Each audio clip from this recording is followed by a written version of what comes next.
카이도와 빅맘은 후위를 도모하며 동맹을 맺고 와노코니를 기반 삼아 원피스를 찾아 나선다는 둘의 모습은 영락없는 해적의 모습이었는데요. 현재 해적의 정점이라 여겨지는 사항 간의 연합이라 그 기세가 만만치 않다고 생각됩니다. 이러한 상황 속에 현재 해군은 칠무의 제도를 없애며 각지로 전력이 분산된 상태인데요. 전체 해군 전력을 기준으로 보았을 때 사항 집단 한두 개 정도는 견제할 능력이 충분하다고 여겨지지만 사항뿐만 아니라 혁명군이나 최악의 세대들도 활발히 활동하고 있다는 점에서 역시나 해군 또한 전략적으로 행동할 수밖에 없다고 여겨집니다. 이러한 상황 속에 한 가지 궁금한 것이 생겼는데요. 바로 해군 전력의 정점이라 여겨지는 해군대장을 상대로 1대1 승부가 가능한 캐릭터가 누가 있을까입니다. 그래서 오늘 준비한 컨텐츠는 원피스 속 해군대장과 맞다이가 가능한 캐릭터 탑10을 선정해봤습니다. 그럼 지금 바로 만나보시죠.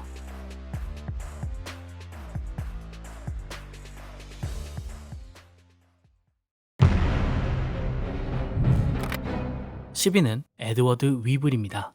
전 칠무회로 자칭 흰수염 주니어라는 이명을 갖고 있죠. 작중 위블은 해군대장인 볼사리노에게 높은 평가를 받는데요. 그의 대사를 살펴보면 적어도 전성기 시절의 흰수염과 많이 닮아있는 것 같습니다.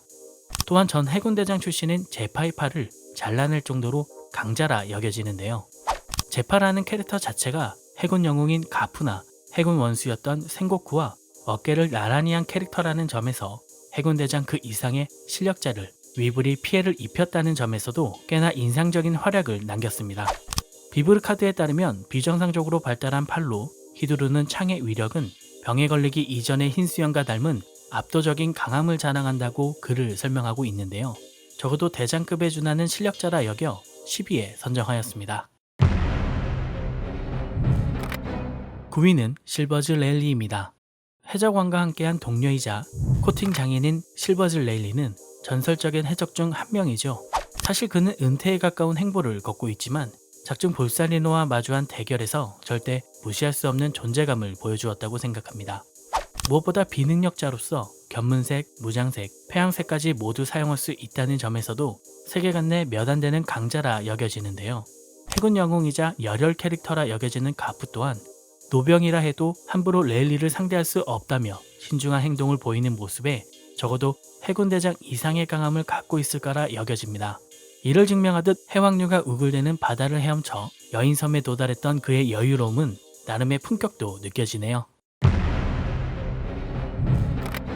8위는 쿠잔입니다. 전 해군대장으로 현재는 검은 수염 해적단에 가담한 것으로 알려져 있죠.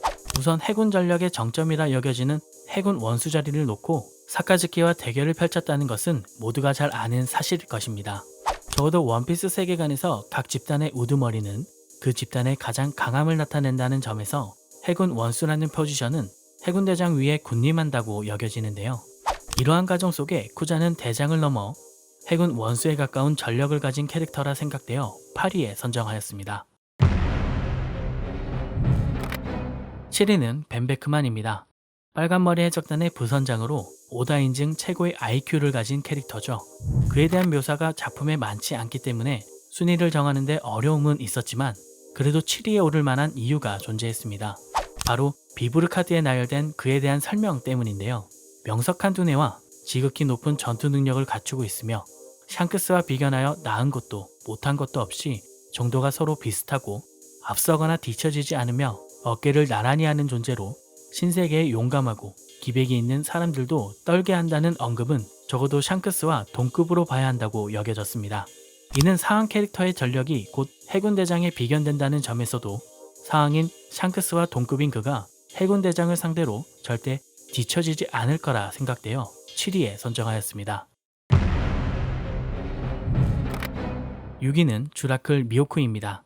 샹크스의 라이벌로 세계 최강의 검사로 잘 알려진 캐릭터죠. 열매 능력 없이 검술 하나로 사왕인 샹크스와 라이벌 관계에 있다는 것만으로도 그의 강함은 충분히 증명되었는데요. 또한 세계 최강의 검사라는 타이틀은 그가 직접 활약하지 않아도 그동안 작품에서 그려진 검사들의 활약을 통해 자연스럽게 그를 상위에 존재하게 만들어 주었는데요. 흰수염에게 선보인 창격이나 쿠잔에 의해 만들어진 빙하를 두동강 내버리는 장면은 적어도 세계 최강의 검사라는 타이틀이 부끄럽지 않게 만들어주었다고 생각됩니다. 또한 앞서 설명된 사항이 대장급의 전력이라는 점에서 샹크스와 라이벌인 그를 상대하기 위해선 적어도 해군 대장급의 전력이 나서야 한다는 점에서 6위에 선정하였습니다. 5위는 마샬디 티치입니다. 흔히 검은 수염이라 부르는 그는 작중 2개의 악마의 열매를 먹은 아주 독특한 설정의 캐릭터이기도 하죠. 이는 악마의 열매라는 원피스만의 독특한 설정을 넘어선 것으로 무엇보다 둘 중 하나는 악마의 열매 역사상 가장 흉악하다는 어둠 열매이고 나머지 하나는 대해적 시대 이전부터 정상결전에서 죽기 전까지 바다 위를 호령하던 흰 수염의 능력인 흔들흔들 열매라는 사실부터 그의 강함은 먹고 들어가는 사실이라 여겨집니다. 사실 검은 수염이 강한가를 논하기에는 전투 장면이 적고 또한 흰 수염에게 거의 발리다시피 했기에 다소 무리가 존재했지만 흔들흔들 열매를 먹은 이후부터는 조금 달라진 위상을 갖는다고 생각합니다. 무엇이든 빨아들인다는 어둠 열매 능력을 통해 대장들의 공격을 무효화하고 흔들흔들 열매 능력을 통해 강력한 타격을 날린다면 적어도 대장급의 전력들도 쉽사리 맞서진 못할 거라 여겨지는데요. 그에게 유일한 약점은 아마도 해군 영웅이라 불리는 가프처럼 상당한 실력의 비능력자가 직접 타격을 하는 것밖에 없다고 생각되어 5위에 선정하였습니다. 4위는 샹크스입니다. 빨간머리 해적단의 우두머리로 사왕 중 한 명이죠. 사왕이라는 개념은 사실 골디로저의 사망과 시케의 수감으로 생긴 공백 기간 동안 신세계를 누빈 해적들을 표현하는데요.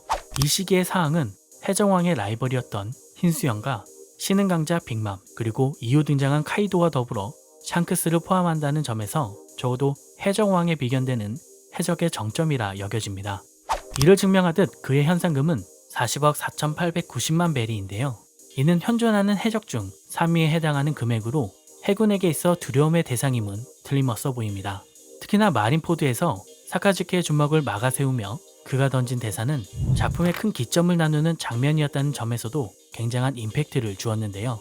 과연 그의 전투 방식은 어떠할지 정말 궁금하네요. 3위는 샬롯 링링입니다. 현재 루피를 죽이기 위해 와노쿠니에 입성한 빅맘. 그녀는 명실상부 사항 중 한 명으로 거인조급의 엄청난 완력과 강력한 패기를 구사하는 강자죠. 원작 866화의 제목은 그녀를 칭송하듯 타고난 파괴자라 지어졌는데요. 이를 증명하듯 백수의 젖단의 3제의 중 한 명인 킨을 일방적으로 압도하는 모습을 보여주었죠. 또한 언제나 강력한 무장색 패기를 온몸에 두르고 있다는 점에서도 자신의 능력을 자유자재로 구사하는 능력자라 여겨집니다. 사실 직접적으로 해군대장과의 대결이 그려지진 않았으나 작중 최강의 생물이라 불리는 카이도 또한 그녀와의 전면전은 피하려 하는 행동에서 적어도 카이도와 비슷한 급의 강자라 생각되는데요. 세 가지의 패기는 물론 영혼을 조절하는 소울소울 열매의 능력자라는 점에서도 높게 평가받았습니다. 2위는 카이도입니다. 최근 세계 제1의 전력을 보이겠다며 용으로 변신한 모습으로 굉장한 임팩트를 주었죠. 작중 그에 대한 설명은 그의 강함을 아주 적나라하게 표현했는데요. 죽지도 않고 취미도 자살인 그에게 육해공 전체를 포함한 무릇 살아있는 모든 것들 중에서 1대1로 싸우면 카이도겠지라며 작중 강력함을 몰빵으로 몰아주고 있죠.